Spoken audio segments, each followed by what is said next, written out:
तर 2026च्या मुंबई म्हाडा सोडते आधीच पुढच्या म्हाडाच्या लॉटरीची घोषणा करण्यात आली। पुढच्या वर्षी जानेवारी किंवा फेब्रुवारीमध्ये मुंबई मंडळाच्या घरांसाठी लॉटरी काढण्याची घोषणा जी आहे ती म्हाडाचे उपाध्यक्ष संजीव जयस्वाल यांनी केलेली आहे।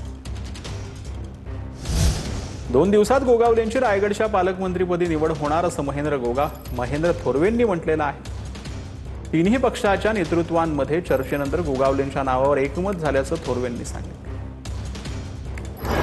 माझ्या मते आता वरिष्ठ लेवलला तिन्ही पक्षाचे नेते एकत्रपणे बसून या ठिकाणी विधान परिषदेच्या निवडणुकीदरम्यान निर्णय घेण्यात आलेला आहे की भरत शेठ यांना रायगडचे पालकमंत्री करण्यात येणार आहे असं आमच्या नेतृत्वाने सुद्धा आम्हाला सांगितलेलं आहे।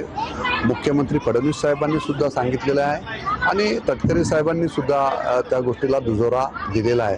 त्यामुळे माझ्या मते या 2 दिवसामध्येच रायगडचे पालकमंत्री म्हणून भरत शेठ गोगावले यांची या ठिकाणी निवड केली जाईल। उपमुख्यमंत्री एकनाथ शिंदेंकडून तापोळा ते आहेर दरम्यान बनवण्यात येणाऱ्या आधुनिक स्टे ब्रिजची पाहणी करण्यात आली। या ब्रिजमुळे दळणवळणाचा मार्ग सोपा होणार आहे। साधारण डिसेंबरपर्यंत हा पूल वाहतुकीसाठी खुला करण्यात येणार असल्याचं त्यांनी म्हटलेलं आहे। डिसेंबरपर्यंत हा मोकळा करणार गाड्यांसाठी वाहतुकीसाठी आणि इथं वेविंग गॅलरी पण आपली डिसेंबरपर्यंत कंप्लीट होईल। वेविंग गॅलरी जी आहे ती कंप्लीट होईल डिसेंबरपर्यंत आणि वाहनही ये जा करतील आणि लोकांची गैरसोय जी आहे सगळी दूर होईल।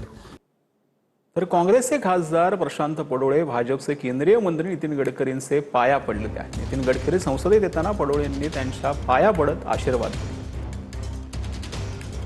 तर काँग्रेसचे खासदार प्रशांत पडोळे यांनी नितीन गडकरींच्या ते पाया पडलेले आहेत। यावेळेला नितीन गडकरी ज्यावेळेला संसदेत येत होते त्यावेळेला काँग्रेसचे खासदार प्रशांत पडोळे यांनी नितीन गडकरींचे पाया ते पडलेले असल्याचं पाहायला मिळतं।